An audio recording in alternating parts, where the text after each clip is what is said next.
Hey there, I am D. Blood the Last Vampire.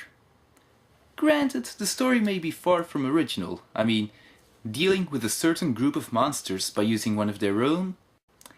Like I said, nothing original. While not nearly as notorious as Ghost in the Shell, which is from the same creators, Blood the Last Vampire does have something of a cult following. So it was only a matter of time before somebody decided to turn this animated feature into a live-action movie. When I first heard the news, I thought, okay, why not? And a few weeks ago, I found this in the stores. And if you read the back, well, it says this. Saya looks like a 16-year-old girl, but in reality, she's half human, half vampire. Wait, why does Saya have to be only a half-breed now? Keep that in mind for a moment. Onigen, the eldest and most vile demon. Onigen? Wasn't that Chiropteran originally? In other words, this movie is telling a completely different story. I'm all for that. I mean, if I wanted the same thing, I would have just watched the original again. So let's take a look and either love or hate this movie for what it is. This version takes place in the year 1970. And yes, I'm sure there'll be lots of anachronisms, but I don't really feel like listing them, even if I could find them all. So the movie begins with a reenactment of the opening scene from the original.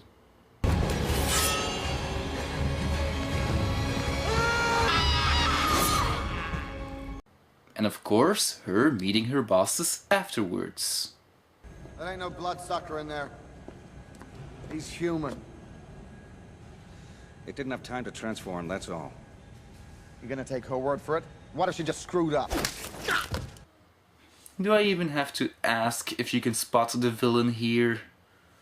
After this, Saya gets her new assignment where she's to enter a high school that is located inside an American Air Force base in the Japanese Kanto area. Why the Air Force would at all even have a high school in one of their bases is beyond me. It was even in the original animation, I didn't understand it then either. Here we're introduced to Alice, the general's daughter with a mind of her own, unlike the soldiers that he has under his command. So your usual rebellious youth.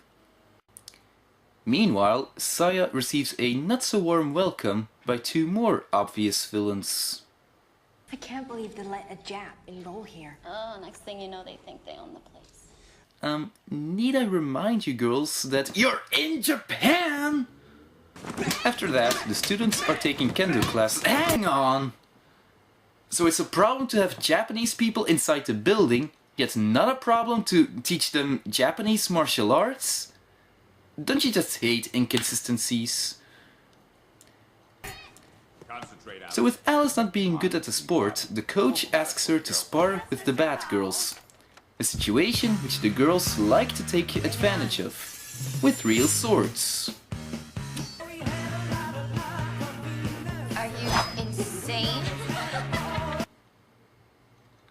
They are bullies. Of course they're insane.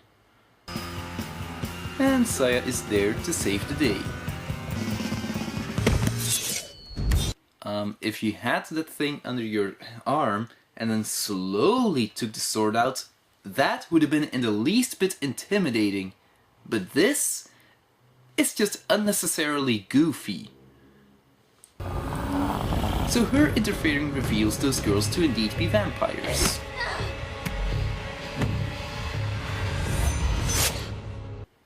Which is too bad, as I would have loved it if they were perfectly human, yet were still killed off. And of course, with Saya's bosses showing up, the whole thing is covered up, so although Alice tries to tell her father about this... Now would you just go get some sleep? Dad, you're wrong. Yeah, you know the drill.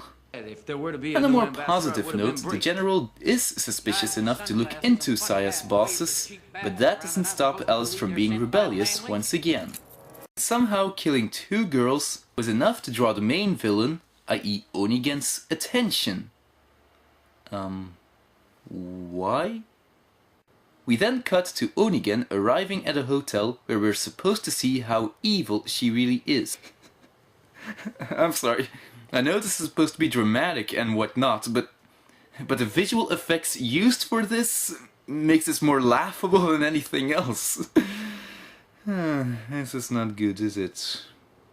Meanwhile, Alice is tailing her coach into a bar. You lied. You knew Linda and Sharon were gonna hurt me, and you lied to my dad. Welcome to the other side of the looking glass. Wait! This guy just welcomed Alice to the other side of the looking glass? Why do so many people always reference Alice in Wonderland? Do they really think they're more intellectual that way? Anyway, turns out the bar is full of these vampires, so we got ourselves a classic damsel in distress. Suddenly, Alice is surrounded, so Saya is trying to save her.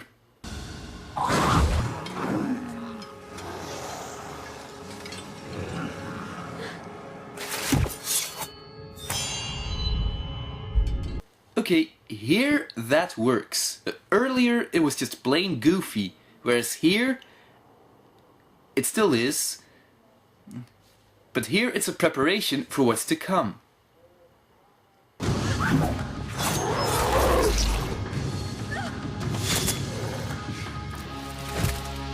See what I mean? The stunt work and action is great, so her taking out the sword the way she did sort of prepared you, the audience, for the ensuing insanity. I only wish they did a better job at the visual effects. After this, the coach reveals himself to be... Just roll with it. So we have ourselves a little fight/chase scene, leading our characters to an airstrip back at the base. Wait, isn't that how the original animation ended? Are you saying that after about 35 minutes this movie is already over? That's kinda short. Of course it isn't. We still have the big fight with Onigen. But before we get to that... All of them... They never existed. What exactly were they? Bloodsuckers. Funny how in both the animation and here they never actually mention the word vampire. So you can pretty much guess how the rest goes. Alice wants to help Saya, Saya thinks Alice should go home and to not tell anyone what she saw, and she agrees, with protest. How much more unoriginal can you get? All the while, we see the military chasing those cleanup guys, clearly stealing something, which gets them to return to their base, where they'll negotiate to get their stuff back by convincing them how Saya is dangerous, and they tell her exactly where they can find her, only to kill the general afterwards. You know, if you were gonna kill the guy anyway, why bother with all the talk? Alice finds her father, and having nowhere else to go, she decides to go see Saya. Wait, he gave them her actual address? Not a fake one in case something went wrong? Not exactly the brightest bulb in the box, is he? Alice arrives, but is then attacked by that guy who's trying to sweep his mess under the carpet. Bad guy tries to kill her himself, older man stops him but ends up being shot. This brings Saya to a murderous rage where she... I'm not even laughing because the guy finally got what was coming to him. It's just that the CGI in this movie... Are we supposed to be taking this seriously? So the two run away, but Saya's bullet wounds get the best of her, so Alice cuts herself to feed Saya, thus saving her. This brings her to remember her past, how she had to live with her vampire desires, and how the vampires had eventually killed her sensei. This scene was supposed to be dramatic, but the visual effects make it more comical than anything else. Sad, really. Anyway, back to the future. Your family?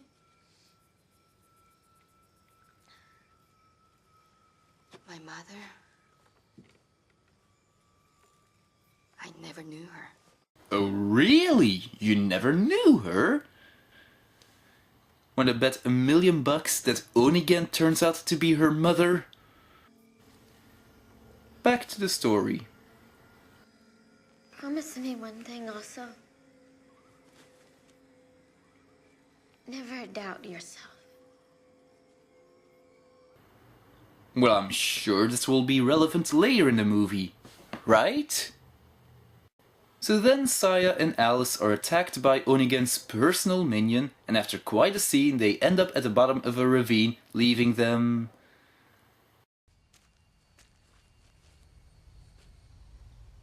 Alice.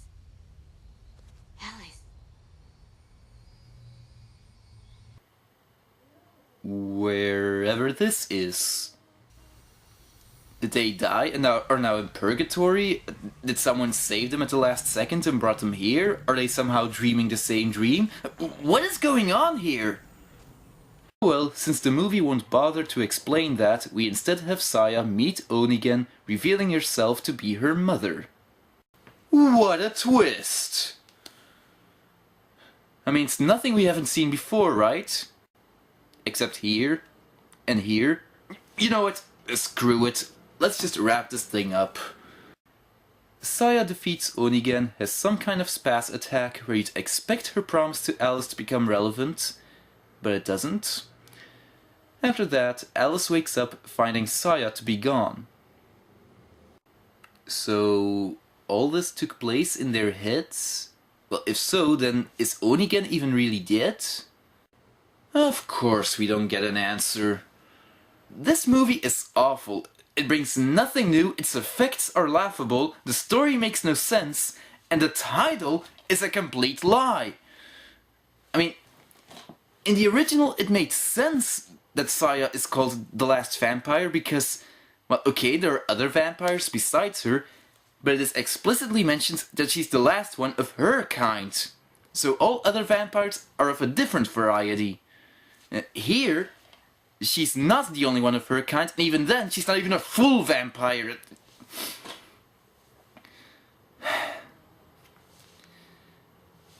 Still, this movie does have some kind of redeeming factors.